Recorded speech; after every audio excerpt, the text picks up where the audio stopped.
Bonjour et bienvenue sur la chaîne de Maître Phare Tarot. Aujourd'hui, je vous accueille pour une toute nouvelle vidéo en lien avec cette nouvelle lune qui aura lieu le 13 novembre 2023. Et si vous êtes à heure de Québec, elle sera au-dessus de votre tête à 4h27 du matin. Si vous êtes plutôt sur le fuseau horaire de la France ou que c'est votre guide à vous pour calculer l'heure dans votre réseau à vous, on se calcule un 6 heures supplémentaires. Alors, il sera, au lieu de 4h27, il sera 10h27 heure de France en avant-midi. Si on situe tout de suite la nouvelle lune, donc on sait que c'est le soleil et la lune à exact minute, exact degré d'orbe aussi dans ce ciel astrologique. Donc les deux sont dans le secteur du Scorpion à 20 degrés 44 minutes. Alors, c'est ce qui forme notre nouvelle lune. Et en Scorpion, ben, le Scorpion, c'est un signe de profondeur. On sait, premièrement, que c'est un signe d'eau qui se situe entre la Balance et le Sagittaire. Alors, Scorpion, signe d'eau, signe de profondeur, c'est celui qui n'hésitera surtout pas à aller au fond des choses. Il veut l'essence du sujet, il veut la vérité, il plonge au cœur des profondeurs pour aller rechercher cette vérité-là, pour aller rechercher ce sens-là, pour aller chercher le fond des choses, le juste, la pureté, si on peut dire. Alors, le signe du Scorpion, c'est un signe qui brasse parce que il n'hésite pas à aller au fond des choses, donc il n'hésite pas à confronter, il n'hésite pas à plonger, à aller vraiment dans le sujet. Alors, c'est pas un signe qui va chercher à éviter, c'est pas un signe qui va pousser la médiation pour que tout le monde soit heureux. Non, lui, ce qu'il veut, c'est dites-moi la vérité, dites-moi les vraies choses, donnez-moi l'heure juste. Alors, c'est comme ça que je vois le Scorpion, c'est un signe de heure juste. Dites-moi ce qu'il en est pour qu'avec cette information-là, je sois capable de me forger une tête, que je sois capable de vraiment prendre position sur la situation elle-même. Chose qu'il faut aussi mentionner, alors c'est très important, Mars est très proche de cette nouvelle lune. Il est à 22 degrés 12 minutes, lui aussi dans le signe du Scorpion. Alors, très proche du Soleil et de la Lune. Alors, les trois ensemble forment ce qu'on appelle une conjonction. Une conjonction, c'est quand tout le monde s'allie ensemble, forme un travail d'équipe. Alors, tout le monde mélange ses forces ensemble, mais aussi ses faiblesses, pour que l'équipe soit plus forte. Alors ici, pour cette nouvelle lune, on parle d'une conjonction avec Mars. Mars, c'est le maître du bélier et c'est une planète d'action. Alors Mars, lui, il n'a pas peur d'aller au front, il n'a pas peur de combattre, il n'a pas peur de se salir les mains si la situation l'exige. Il n'a pas peur de se lever debout et d'avancer.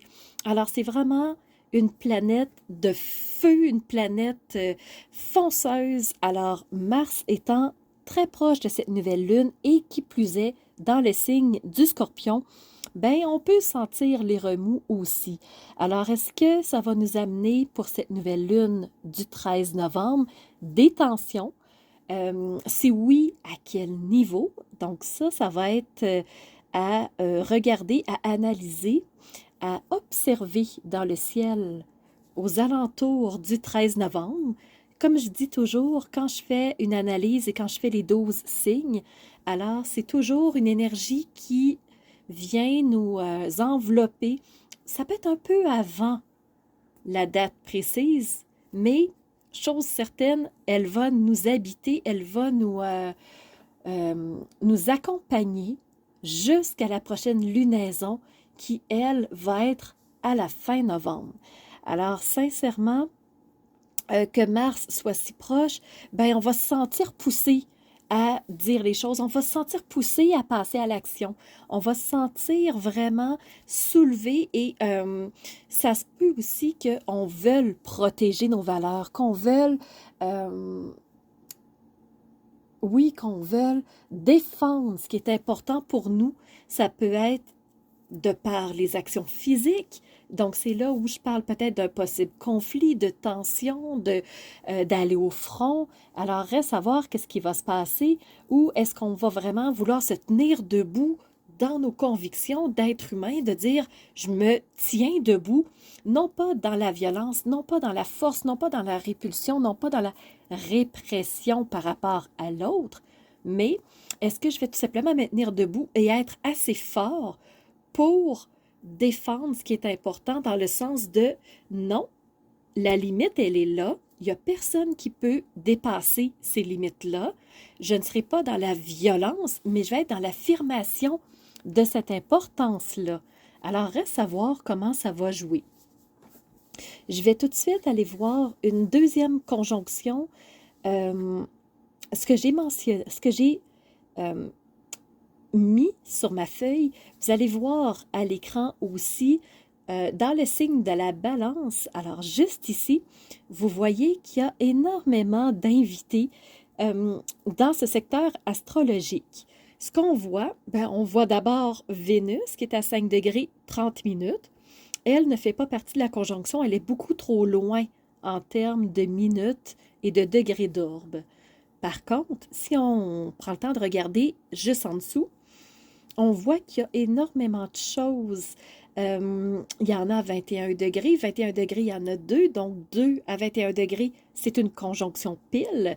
On voit que le nœud lunaire sud à 24 degrés 49 minutes, il est pratiquement sur l'ascendant.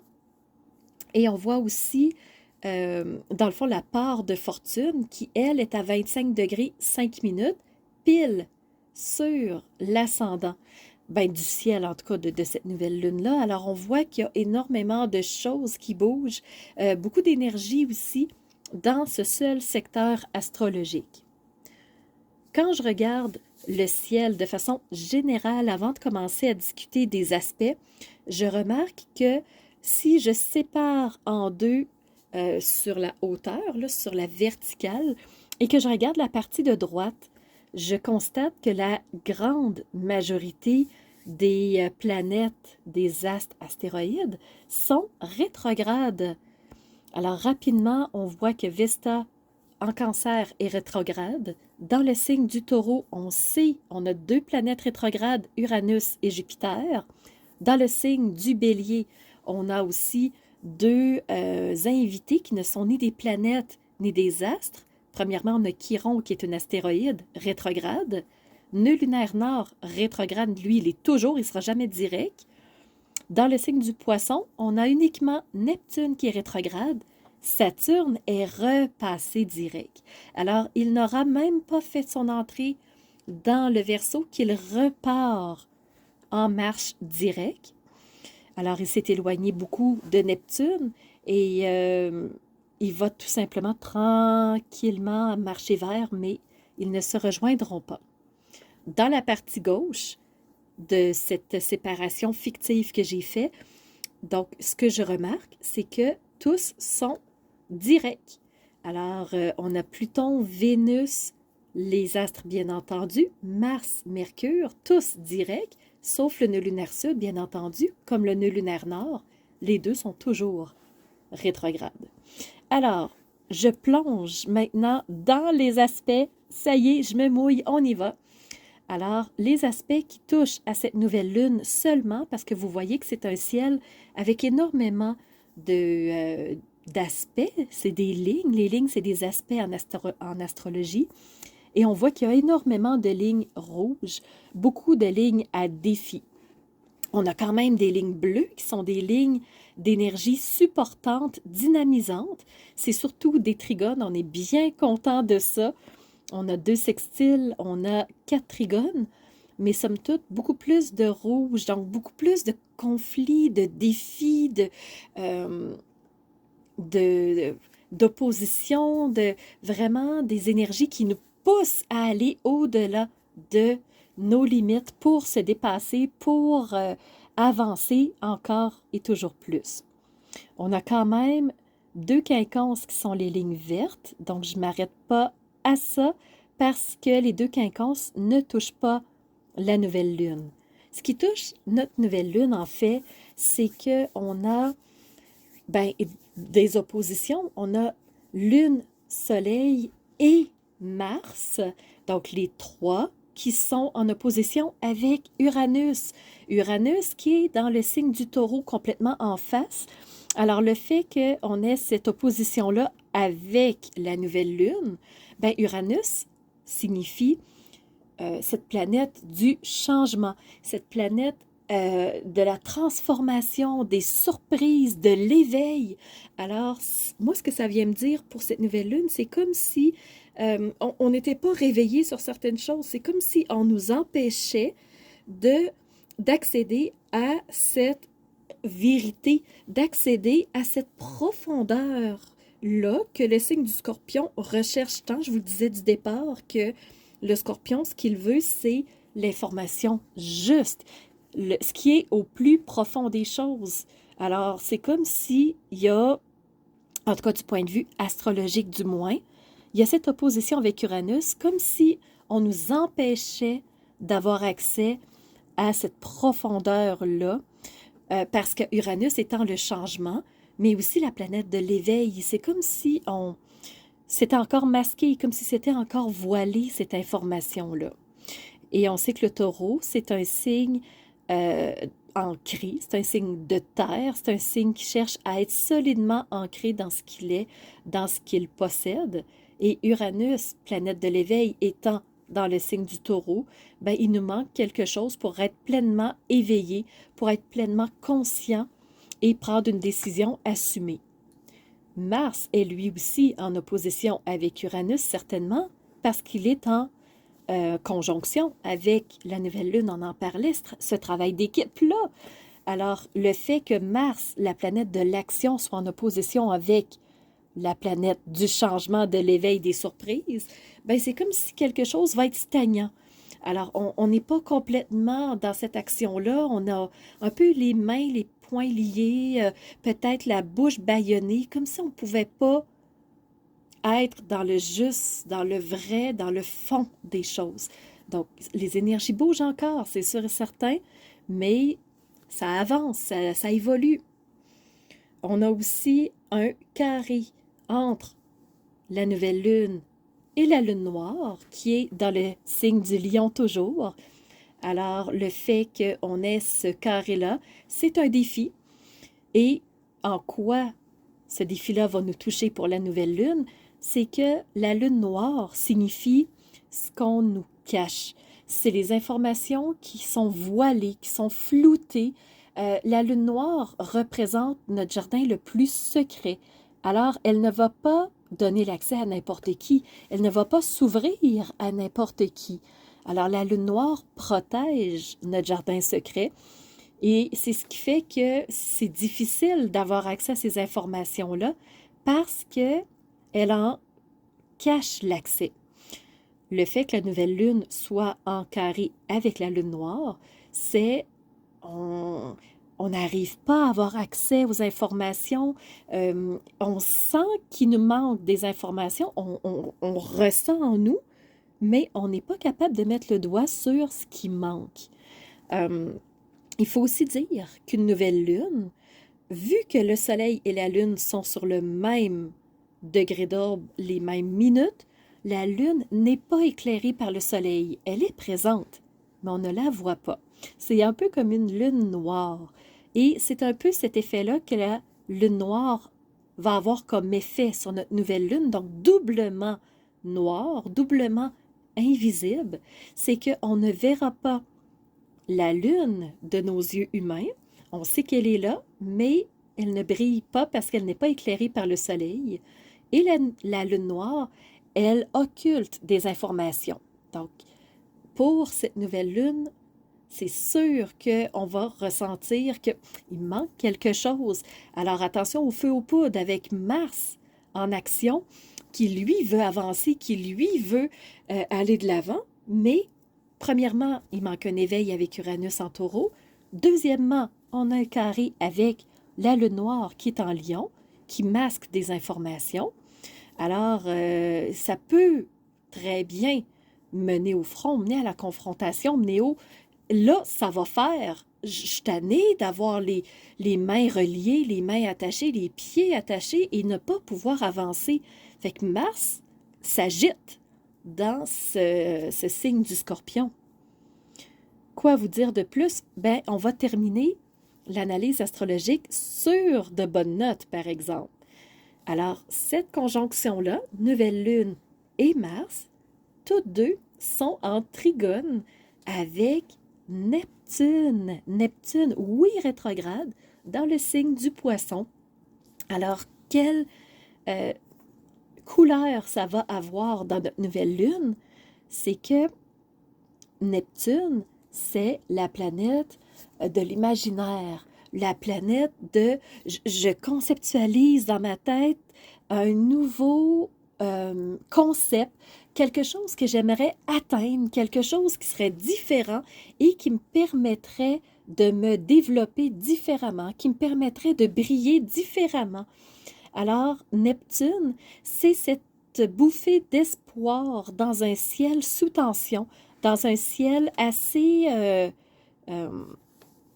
à défi, nous amène vraiment, t'es pas game, donc vraiment c'est un ciel qui est très, qui nous pousse à nous dépasser, c'est sûr et certain. Donc si on reste passif, ben on va sentir ces énergies-là beaucoup plus fortement, ça va être dérangeant, mais dans le ciel de cette nouvelle lune, on a Neptune qui nous pousse à continuer à espérer, qui nous pousse à continuer à visualiser un monde meilleur, à des conditions meilleures, qui nous pousse à aller vers ce qui pourrait être plus porteur et non vers des actions destructrices. Alors, c'est un ciel qui nous dit, est-ce que tu es prêt à tenter quelque chose de nouveau? Est-ce que tu serais prêt à penser différemment, à voir les choses différemment, autre que ce qui a toujours été vu? Par exemple, ici, on a un ciel très dissonant, très... il nous défie énormément et ça serait facile de tomber dans nos schémas répétitifs, nos schémas ancestraux de « ça va pas, je prends les armes et je vais au front, je vais physiquement me battre. » Est-ce que ça va changer quelque chose de se battre avec ses poings? Dites-moi, est-ce que le fait d'user de violence améliore les choses? Si on regarde d'un œil observateur, est-ce que ça a changé quelque chose réellement, profondément en bien? Alors moi, je me dis, Neptune nous pousse cet espoir-là de regarde les choses différemment, essaie des choses que tu n'as jamais essayées encore.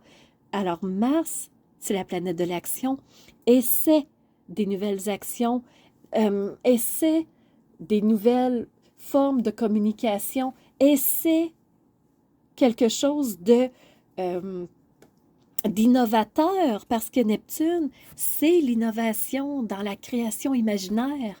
Alors, qu'est-ce qu'on peut créer de différent? Qu'est-ce qu'on peut changer de notre réalité pour l'amener en bien, pour l'améliorer, cette situation-là? Alors, moi, c'est ce que j'avais à vous partager pour l'analyse astrologique de cette nouvelle lune. Alors, restez bien à l'affût, les 12 signes s'en viennent sous peu, bien entendu.